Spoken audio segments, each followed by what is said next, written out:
Welcome to episode number 55 of the American Regularis Podcast. I'm your host, JD Walter. Please give me a like and subscribe, follow, share with your friends. We're going to get into some really interesting stuff today. Current events, locally. We're gonna talk about the huge military operation success of the Ukrainian forces against several airfields in Russia. Also, we're going to touch base with concerns that are arising with artificial intelligence. And lastly, we're going to kind of merge these two things together, this way we see the current battlefield changing with drones and new tactics in this Russian-Ukrainian war. We're then going to kind of merge that with what we're seeing with AI and just kind of predicting, or maybe more accurately speculating, just what the future of warfare could look like and what problems might arise. I think it's going to be entertaining. I think it's definitely going to be at least a fascinating, if not fascinating, then an interesting kind of exercise to see what just might be, the future might hold for us dealing with these new emergent technologies. So, we're going to get all into that right now, but please like and subscribe, follow on whatever you're listening on. If you can give it a like, a comment, that helps the algorithm, that helps me. I'll really appreciate you for it.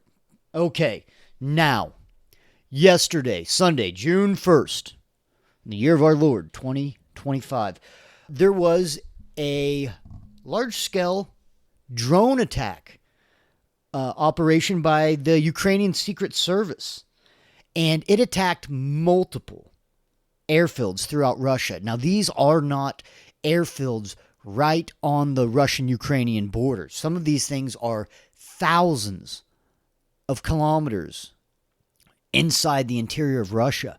Earlier this week, there was an attack on Vladivostok, which is about the most eastern city in Russia. If it's not, it's right near South Korea. That's somewhat unrelated, but we're seeing a lot of sabotage, a lot of attacks deep into Russia now. So it's not altogether unconnected. Now, this, however, is its own thing. The attacks targeted 5 Russian bases, aviation bases, I should say. Although it seems like only 2 of them had a considerable amount of damage. And basically, it was a drone attack. We're going to get into more of it. It was a drone attack in a very creative, very cunning way on these airfields. Now, why? I don't think there's still a lot of stuff that we can't confirm and that are speculated or that things are being reported on. So the numbers that I'm providing you are the most accurate that I've found so far. But this is not canon. This is subject to change as new evidence comes out. We're only a day, if that, from these attacks. So bear with me. And if you look back in posterity and some of these numbers are wrong, it's not misleading. It's what I hear so far. And also keep in mind, when we get reports from the Ukrainians, they will be inflated. When we get reports from the Russians, they will be minimized or deflated, right? That is just the nature of propaganda, not even in times of war, just anyways, but all time, but especially in times of war. So, what exactly happened Sunday morning at these airfields? And I do not know why the 3 were unsuccessful at the other ones yet, if they were stopped or they didn't make it to it. But so far, satellite imagery that I've seen, as I think it was reported on within an hour or 2 ago, there have been verified that at least 13 Russian strategic aircraft, these are bombers that they were going after, were damaged during Operation Spiderweb, Publichenia, I can't pronounce it, carried out by the Secret Service of Ukraine. This was a long time coming. They had apparently, or reportedly, been working on this operation for over 18 months, right? A year and a half of planning, speculating, figuring out how to get these drones in there. Now, if some of you have wondered, how the heck does a drone go thousands of miles, fly thousands of miles into Russia before it's shot down over these airfields. Well, it wasn't. This is one of the more interesting things. To get that deep in, they can't launch the drones from Ukraine, fly them over the battlefield. That's not going to work. These drones were brought in basically on semi-trucks or tractor trailers, whatever it is that you want to call it in your neck of the woods, all right? I think Southerners call them 18-wheelers. They brought in semi-trucks, and they drove them into, I guess, as close as proximity to these air bases that they felt they could. And at that point, the trailers on these semis opened remotely. And I don't know, I think there was video, and I can't remember positively if I think the tops opened up, but maybe the back opened up like a more conventional one. And from there, these drones start flying out, and then these drones are being remotely flown into whatever bombers or strike craft, that they can hit. I've seen reports. Now, this one that's been confirmed, that's 13. It doesn't mean there's not more than that. It means that's what's been confirmed by satellite imaging so far. I think the Ukrainians have claimed up to like 40 or a third of the Russian bombers that are like active and on airfields right now. I've seen claims of up to as high as like $40 billion worth of damage. I think that, I don't know.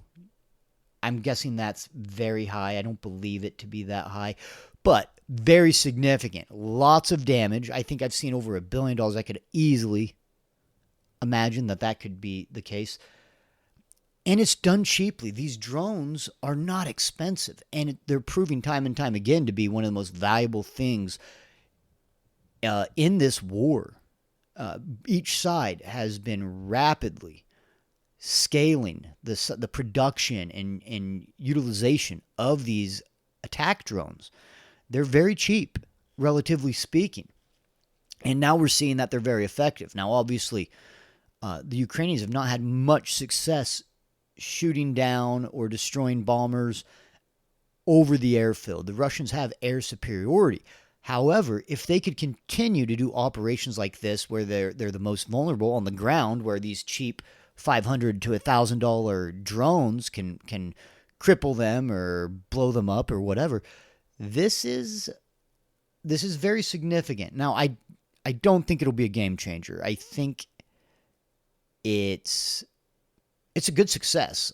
I'm not going to take any undue credit away from the Ukrainians on this, but it's not some sort of triumphantly huge battle. It's a successful operation for the Ukrainians. It's not a tide-turning battle. I think there's going to be a lot of people in the media that want to present it that way. I think it shows a new change. I think the most interesting thing about it isn't that it'll have a change in the outcome of the war. That's still not going to change anything.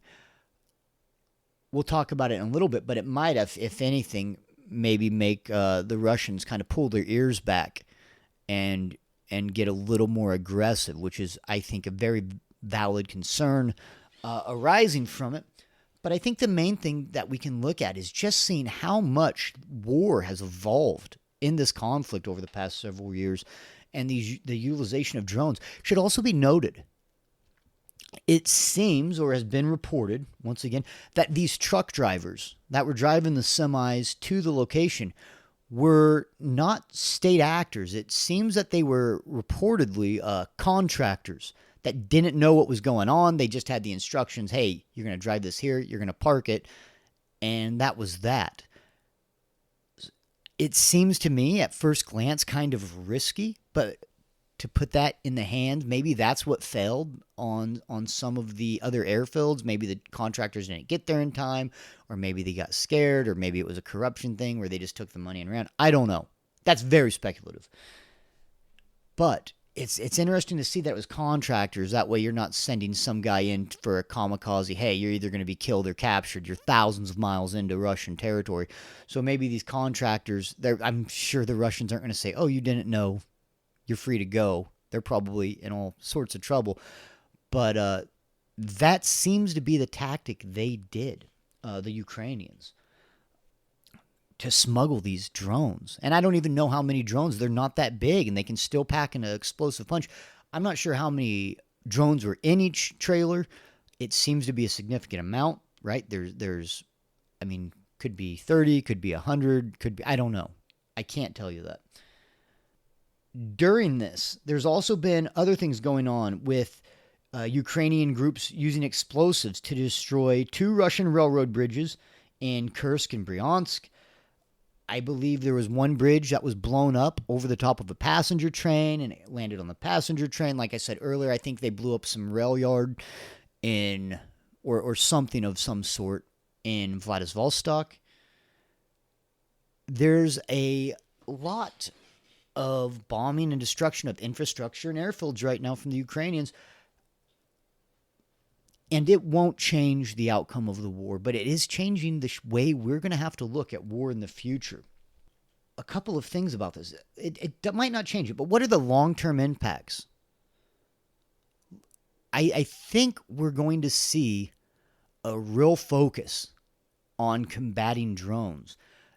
I think some of the biggest variations in the future of warfare, we're going to see a lot more EMP, a lot more technology and research into trying to disrupt the remote controlling of drones.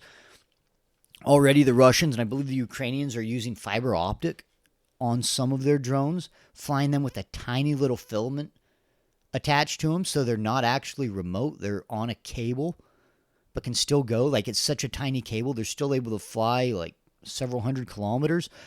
You're going to see a real weird rapid development and changes in this drone warfare. And also, these things can take out airplanes, fighter craft, bombers at a very extremely cheap cost, which means why would you be, what's the purpose? If you can put 100 different shots at a bomber instead of sending for $100,000, instead of launching how much does a Tomahawk missile cost? $5 to $10 million for one shot? Why would you not invest in the drones? Now, they're still, even though they're so cheap, you can still use them for troops. You see it all the time. One drone going after to kill one guy or try to go after a squad of people. Now, these things are terrifying to the men on the front lines, regardless of which side they're fighting for. And we're seeing more guys are using stuff like shotguns, right? So they can try to put up some buckshot and have a better chance at hitting these drones before it reaches them and blows them up with whatever the little improvised explosive device is on them. I think we're also going to see, back when you think of the old movies, the World War II movies, and I have to speak somewhat in these terms because I'm not a veteran. I'm not a veteran of any sort, let alone combat. But, you see the squad or the platoon in the movies, and they have guys with different roles. The Vietnam guys, you got one guy on the M60 machine gun, and you might have one guy that's got the M79, like, single-tube grenade launcher they had back then. And that was like, oh, that's one of his roles. I think you're going to see, like, each squad, each platoon, eventually they might have to come up with some new small arm specifically designed or tailored for anti-drone attacks, right? Whether it's like some sort of like handheld flat cannon. This could sound really dumb as I'm saying this off the top of my mind, but some sort of thing, some sort of new development, kind of in the theme or the idea of, shooting buckshot up with shotguns, but extremely tailored to really try to, keep these drones off people.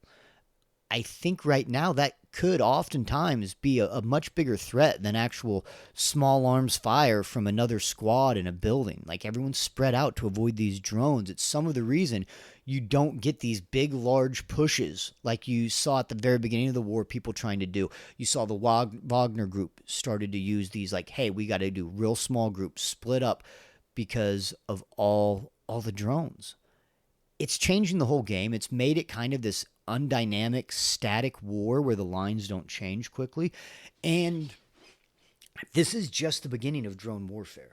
Now, if we can see just how revolutionary this is going to be, there is another technology emerging, which many of you might have already guessed as soon as I said that, which is going to be absolutely another game changer, especially maybe when paired with drones. And that is AI. And recently, artificial intelligence has sparked some real concerns. There's a group called Anthropic, and one of its models has made the news for scheming and plotting and trying to deceive its people. Now, I believe they were setting it up to see if it would, but it did. So it wasn't like it did it all on its own. They were kind of putting it in situations to see if it would become dishonest or work against the interests of its company, the people. And this is very fascinating and very frightening. I don't know what type of nerd you might be, but you can think of video games like Mass Effect, or I think the Mission Impossible movie came out. I don't watch movies hardly at all anymore. I think it has an AI theme where one goes rogue. This is very Black Mirror-ish from Netflix, kind of the dystopian sci-fi stuff. In this scenario, this AI was given access to emails that were fake. These are fake emails that they let the AI stumble upon. And its creators were saying that they were going to replace the AI. Okay? On several occasions, it tried to blackmail an engineer about an affair that was mentioned in the emails in order to avoid it being replaced. Now, it says that it tried to do other stuff first. It tried to be more subtle or more ethical, maybe, beforehand. Now, by the way, I believe before this guy would get thrown under the bus, I think they also put the affairs in the email. I think these were also fabrications to see what it would do with. It seems like these guys were kind of clever in the way that they are studying this AI. But this is frightening stuff. So he was trying to blackmail the engineer, saying, hey, if you shut me off, if you replace me, before you do that, I will dispel this information to your wife. I'll try to ruin your life.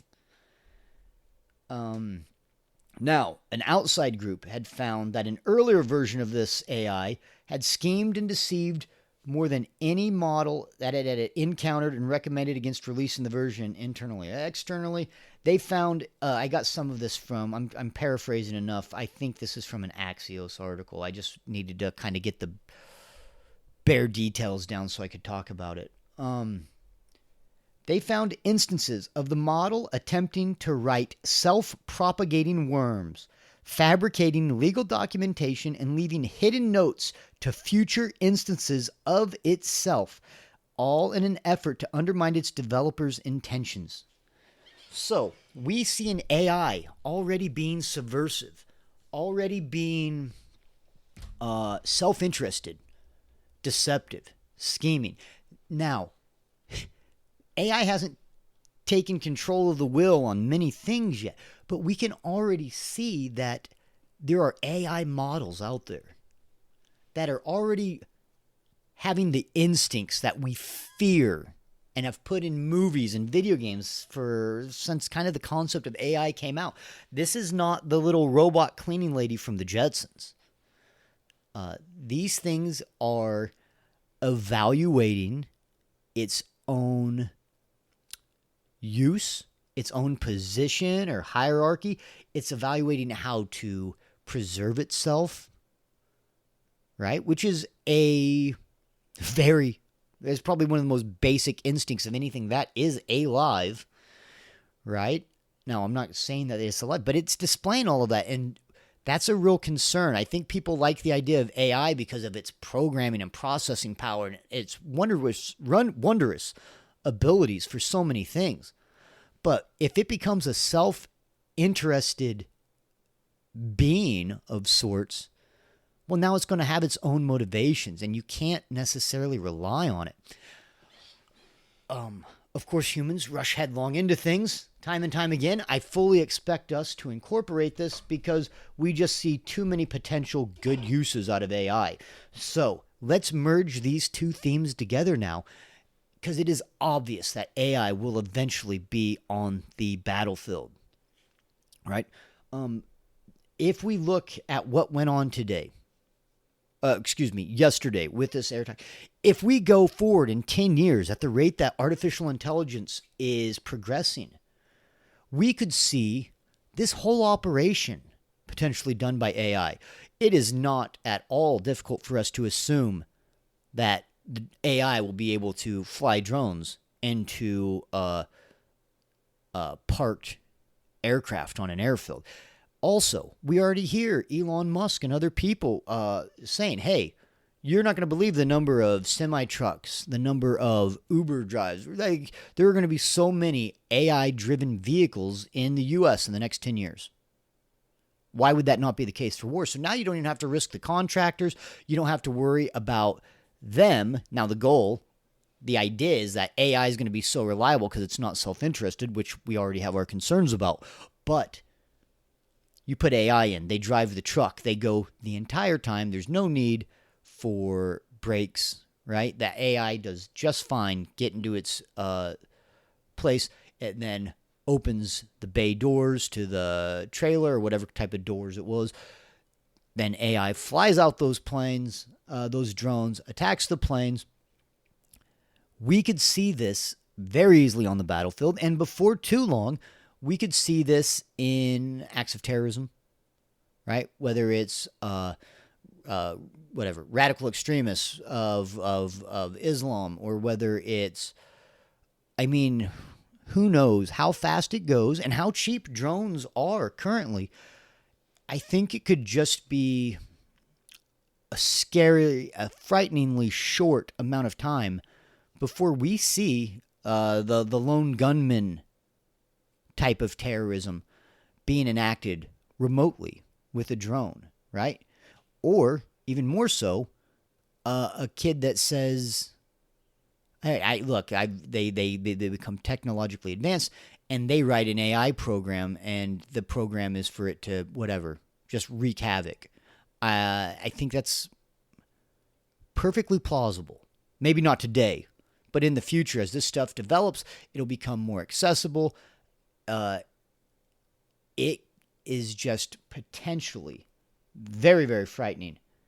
Now, that we went from how it could go from that operation to how it could go to kind of a even more micro level, right? One individual doing it, or smaller stuff. But what if we take it to the macro? We can also assume, I believe, that AI will be playing integral parts, if it isn't already, in military intelligence and like defense, State Department type of things. Now, earlier, this AI that was, what was it doing? Making its own legal documentation, leaving hidden notes to future instances of itself. So that's AI communicating with AI. It's communicating with its future self, which it can't predict. So it is sending it out to another AI. Now, every state will likely have its own AI. We could have now this, I know this sounds a little doom and gloom sci-fi, but I think it's something to speculate on. Is there going to be a chance that we will have AI deep states? Will, how many times they lied in Trump's first term, they lied about troop numbers in Syria, right? Or even a lot of this, they said this attacks probably had to be done using like U.S. satellite imaging to be able to figure out all the best routes and where to go for these airfields. There was some U.S. aid done for the Ukrainians, the Ukrainian Secret Service or whatever. Trump might not have known about that at all. Now, what happens with this deep state, this AI? Is the AI going to be plotting stuff that it seems to be acting in the best interest of AI is to attack this, or to make this legal document, or to confer and communicate with an AI from a different deep state, an AI from a different, government, right? So now you have two different countries, and their AI could potentially be communicating with each other, writing codes, writing legal documentations, planning attacks without our knowledge. Okay, I'm not saying this is tomorrow. I'm not saying we're not a long way off from it, but life comes at you fast, right? Like it might be here sooner than we know, and these will be real problems. For those of you that are still with me, appreciate the likes and subscribes. Maybe you think I'm a kook. I could be. I could be wrong about all of this, but I hope I am. But we have to prepare ourselves. We have to look at it and say, what are worst case scenarios with AI, right? Especially when you pair it with other emergent technologies like drone warfare, right? Or communication with other AI. Like, what could eventually happen? There's a million variables. And we have to think of this on our own. We probably can't run that into an AI, chat GPT. Hey, what are all the ways that we need to worry about AI? Well, if it's a self-aware model, it might not tell you, or it might set you up, or it might omit stuff, or it might give you the honest answer and then figure out itself better ways to counteract it. This is a concern. So, who knows? The future of warfare is going to be frightening. The future of AI is going to be frightening. Now, I'm not to say there couldn't be benefits to it. We could see lower loss of life in these wars potentially from all the drones and AI. Oh, well, we really don't have as much, people have less utility now on the battlefield if AI and drones become so good. So now it's maybe more of an economical game of whose machine kills who's more. Well, whatever. We got 21st century battle bots, right? That's not the worst scenarios that less people die. Now, I think there will always be the eventual attacks on life because now you have this huge resource of people. They're not on the battlefield anymore, so now they're getting conscripted into whatever, the mines and the drone making factories or something to ramp up production on an insane level. Who knows? And then they say, okay, well, now we got to strike the people that are making them. There would still be some, but it could be an overall mitigation of loss of life on the battlefield. That'd be best case scenario. And also for the AI, it is. If they can safeguard it and put enough parameters on it, and enough vigilance or due diligence or whatever, which is going to be hard because it seems that AI is going to be much more intelligent than us to where it could be difficult. If you can harness it and, put a regulator on it, I don't mean like a government bureaucrat. I mean like the way you could have a regulator on a throttle or something, right? If you can prevent it from becoming too powerful, there's no telling what boons AI couldn't bring people in terms of production, in terms of processing, or whatever else. Stuff I'm not even smart enough to comprehend. But these are both technologies that are high risk, I would say, especially AI, that are high risk to the stability of our near future. So that's something to think about. It's going to be interesting to see how this war continues to develop. And what's Russia going to do? I think Russia, after this, I should return to that shortly before I let you go. I skipped that. Russia's still going to win this war. Even if more of these attacks happen, it could cripple them. It could slow them. I think the offensive is still coming. And will this... Like I said, will Russia start using the Oreshnik missiles we talked about a few months back, right? That are seemingly interceptable. They go so fast, they come from so high up that there's no way to stop them. Is Russia going to respond with Oreshniks? I think that's a high probability. Are they going to take the gloves off? As you see these wars, especially these long, static, drawn-out wars of attrition, you see these different developments in technology like we just went over. That always happens. But there's some other things that generally happen. If you look back to World War I, the rules generally get repelled as people get more and more annoyed with the warfare of attrition. We've seen this on the Ukrainian side very early. We saw it with the Americans. Oh, we would never give them jets. We give them jets. We won't give them tanks. We give them tanks. We wouldn't give them landmines against the Geneva Convention. We give them landmines against the Geneva Convention. We're not going to have boots on the ground. That's like the only thing they haven't done. We've had boots on the ground, just not in direct conflict, right? The Americans had already, and the Western powers that are backing Ukraine have pulled back. Hey, we are going to do this now. Actually, we're never going to do this. Now we're doing it. And we're never going to do this. Now we're doing it. This will happen. We see it in World War I, unrestricted submarine warfare, right? They started attacking non-combatant stuff. They started using more gas as people get more desperate, as people get more exhausted. This war fatigue, which is a very real thing. The gloves come off, simply put. And so it looks like the Russians or the Ukrainians are taking the gloves off. Okay, we're going to strike deep. We're going to strike whatever, bridges that are sometimes civilian and they land on a passenger train. We're going to strike deep into the airfields, right? That's going to annoy the Russians. The Russians are going to say, okay, you boogered me up. You want to play, what is Scarface? You want to play it rough? Okay, right? And then they shoot out the Orushniks. And then it advances, and this is an ugly game for the people that are suffering. So we'll see. We'll see. I don't think it's going to bring any power to the diplomacy table for the Ukrainians. I think, if anything, it probably just pissed the Russians off more than they already were, and maybe they just get dirtier now. So lots of changes going on once again in Ukraine. Lots of changes going on once again in the world in terms of technology.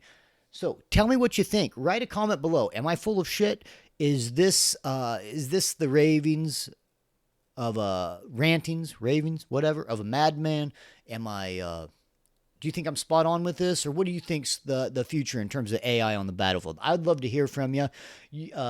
Write it down in the comments or email me at AmericanRegularisPodcast@gmail.com. Follow me on Twitter at reg_American1. Like and subscribe one more time if you haven't done it already. Thank you so much for listening, and we'll catch you on the next one.